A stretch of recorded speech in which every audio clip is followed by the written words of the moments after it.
Hola amigos de YouTube, el día de hoy les vamos a platicar un poco sobre las verdaderas historias de las películas más terroríficas del cine. Esta historia está basada en lo que le sucedió a Robert Eugene Otto. Otto recibió un regalo de su criada, era un muñeco al que nombró Robert, tal parecía que la criada era practicante de magia negra. Desde que recibió el regalo, Otto hablaba solo y en el lugar donde vivía comenzaron a suceder cosas extrañas.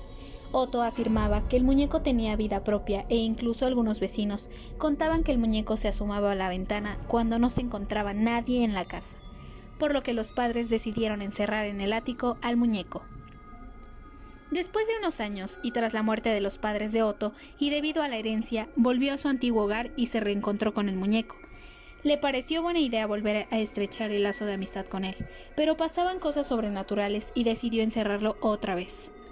Pero cuando Otto murió, la casa llegó a manos de otra familia y la hija se encontró con el muñeco Robert. Al parecer al muñeco no le agradó la pequeña e intentó asesinarla. Esta historia inspiró la saga de Chucky. Actualmente, Robert se encuentra en el Museo de Fort East Martello, en Florida.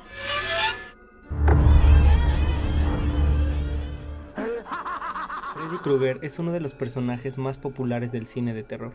Su rostro quemado, el suéter icónico de rayas verdes y rojas, su sombrero y sus guantes con cuchillos hacen que Freddy luzca realmente aterrador. Aunque te cueste creer que Freddy aparece en las pesadillas de niños y adolescentes, esta es una historia que se inspiró en un caso real.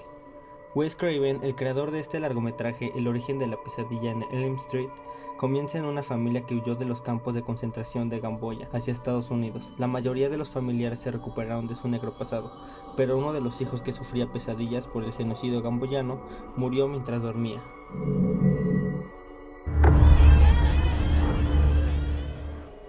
Debido a su inesperado éxito, dio luz a 3 secuelas y un remake, y tal vez lo que muchos ignoran es que está basada en una historia real. La trama está inspirada en Ed Gein, un asesino en serie especializado en robar tumbas, y no precisamente en la zona de Texas, sino de Wisconsin. Gein era un hombre muy peligroso que conservaba cadáveres para hacer de todo con ellos, incluyendo trajes enteros de piel humana.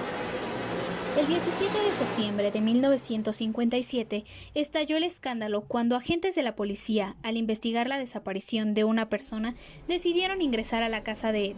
Al ingresar al lugar se toparon con el cuerpo de la víctima colgado de los tobillos, decapitado y abierto por el torso. También encontraron 10 cabezas de mujer, sillas forradas con piel humana, un cinturón de pezones humanos y una caja de zapatos con 9 vulvas. El primer suceso extraño fue que al arrestar a Ed, la casa sin motivo aparente empezó a ser consumida por las llamas.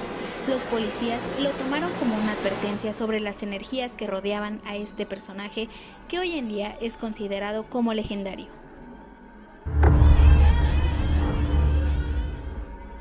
En el año de 1974 ocurrió el asesinato de una familia completa en un pequeño pueblo llamado Amityville, ubicado en Long Island.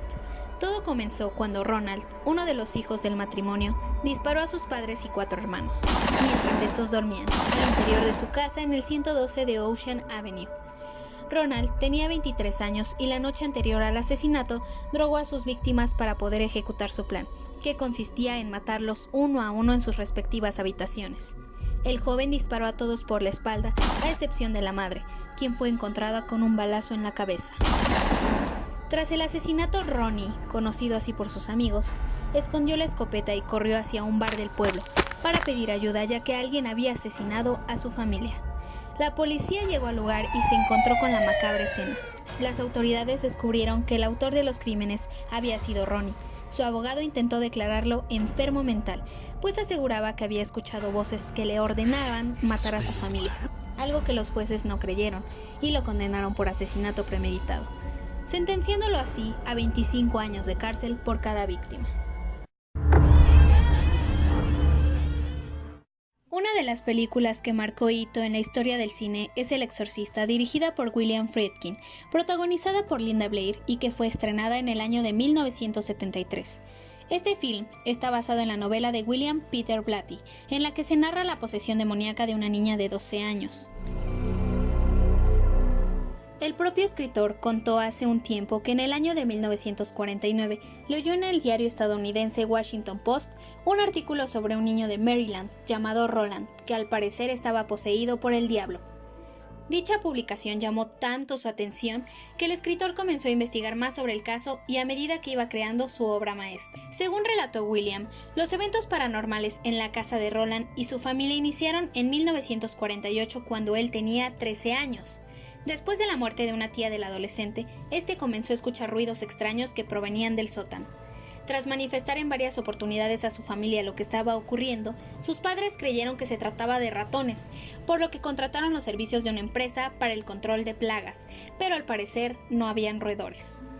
Ya no eran solo ruidos extraños lo que percibía Roland, pues la actividad paranormal pasó a hechos más agresivos. El colchón de la cama del adolescente se movía violentamente en la noche. De la nada, toda la familia comenzó a olfatear olor a excremento en todo el hogar, y los objetos de la residencia levitaban por sí solos.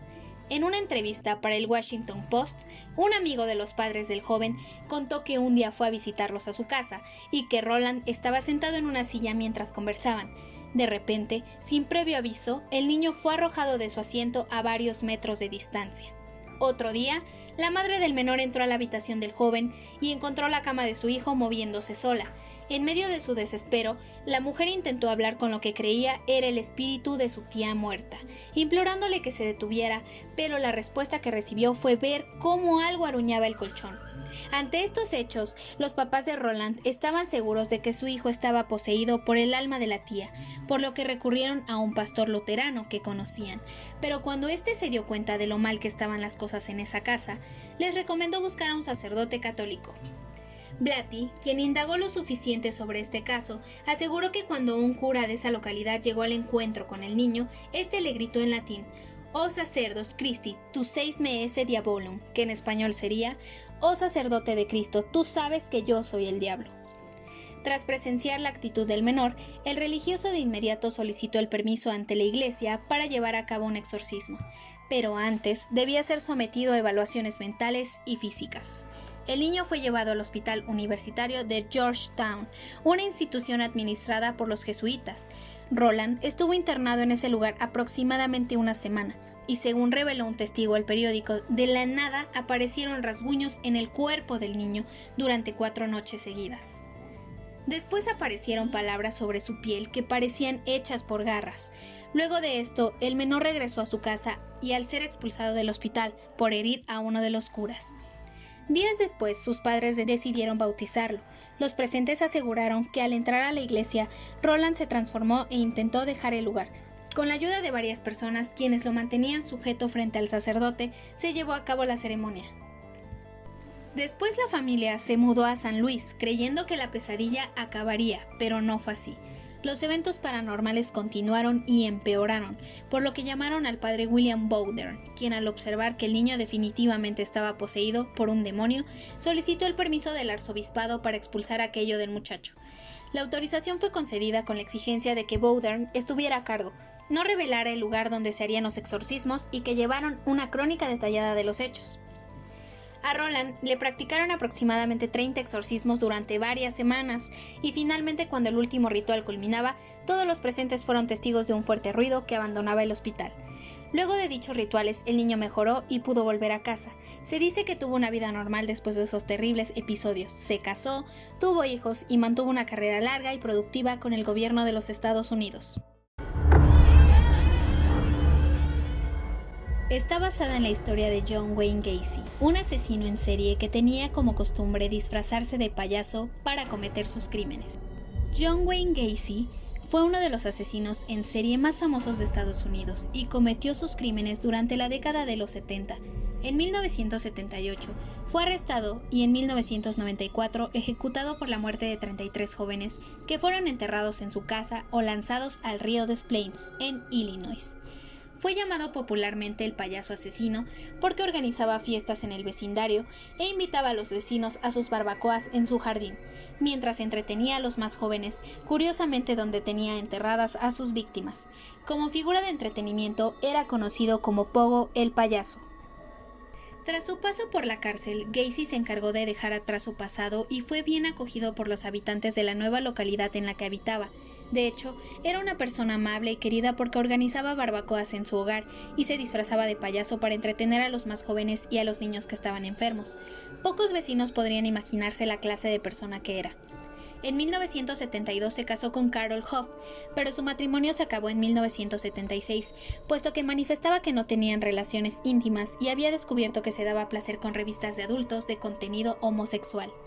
En esta localidad, el payaso asesino llevó a cabo decenas de asesinatos, como el de un joven llamado Daryl Sampson, que fue a la casa de West Somerdale Avenue y nunca más se le volvió a ver con vida. Durante esa década, Gacy continuó abusando, torturando y asesinando a multitud de jóvenes. Algunas de sus víctimas fueron Randall Reflet, Samuel Stapleton, William Carroll, Rick Johnston y Gregory Godzik, así hasta un total de 33 jóvenes inocentes, el más joven de 14 años y el mayor de 21. Fue a partir de 1977 cuando Gacy comenzó a tener mala fama, sobre todo tras la desaparición de un chico de 19 años. Un joven fue arrestado por conducir su vehículo. El joven que fue detenido afirmaba que el coche se lo había vendido Gacy. A pesar de que Gacy ya había recibido varias denuncias con anterioridad que no habían sido tenidas en cuenta, todo cambió en 1978 cuando Jeffrey Ringgold, de 26 años, le acusó de atacarle con un trapo húmedo de cloroformo. Cuando este despertó, estaba inmovilizado en el sótano del payaso asesino, donde fue víctima de abusos y torturas por parte de Gacy. Tras varias horas de sufrimiento, Ringgold despertó en medio de un campo rodeado de nieve y estaba muy dañado físicamente. A pesar de todo, consiguió salir del lugar. Su calvario todavía duraría unos meses, ya que a pesar de que identificó a su agresor en una foto, la policía no le creyó. Entonces contrató a un abogado que solicitó la orden de arresto y a pesar de que Gacy fue investigado, sorprendentemente quedó en libertad. No tuvo tanta suerte con Robert Piest, su última víctima, ya que dejó varias pistas y no tuvo en cuenta que sus padres le estaban esperando en casa y sabían que su hijo había ido a ver a Gacy. Como su hijo tardaba en regresar, le comenzaron a buscar y contactaron con la policía. Varios agentes fueron a su casa y Gacy no tuvo tiempo de esconder el cadáver del chico al que acababa de estrangular.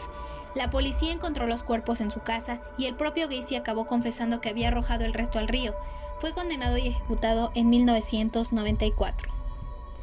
Los psicólogos han aportado distintas opiniones y explicaciones a las causas de la personalidad de este asesino en serie.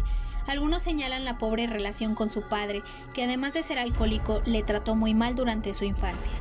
Otros piensan que el golpe que recibió en la cabeza y los consecuentes desmayos que sufría a partir de los 16 años tuvieran algo que ver con su macabra conducta.